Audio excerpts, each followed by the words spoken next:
Welcome back sa aking channel, social media influencer Donalyn Bartolome at aktor JM De Guzman.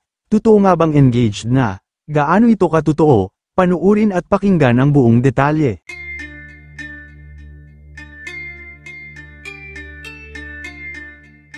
Kilig nga ang hatid na ibinahagi ng celebrity couple na sina Donalyn Bartolome at JM De Guzman sa pagdiriwang ng kanilang anibersaryo, na talaga nga naman inulan ng positibong komento. Dahil hindi lang basta pagdiriwang ng kanilang anibersaryo ang inupload ng social media influencer, model at aktres na si Donalyn Bartolome, dahil mukhang isinapubliko na rin ito na engaged na silang dalawa ng aktor. Makikita rin sa post ni Donalyn na talagang natuwa talaga sa gift ng minamahal na si JM, na perfect anniversary gift daw ang kanyang natanggap. Makikita rin ang ibinahagi niyang mga litrato, ang singsing na regalo ni JM at ang video na sumayaw sila habang magkayakap, na makikitang sobrang sweet talaga sa isa't isa. Samantala, kung makikita naman sa comment section ay inulan talaga ito ng pagbati mula sa kanilang mga tagahanga, at napapatanong pa ang iba, na kailan ba sila ikakasal.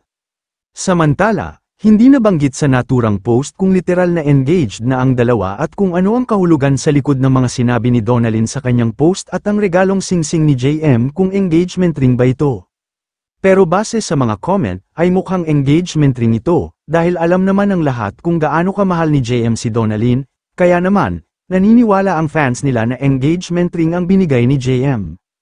Matatandaan naman na naintriga na hiwalay na ang dalawa, subalit pinabulaanan naman ito ni Donalyn at JM sa pamamagitan ng video nila na inupload kung saan magkasama silang dalawa. Well, kung totoong engaged na nga ang dalawa, ay deserve talaga nila ito, lalong-lalo na ni Donalyn, dahil napakabuti at napakabait na girlfriend nito. Kung matatandaan pa ay niregaluhan na ni Donalyn si JM ng coffee business, kung saan ay napaluha sa tuwa ang aktor.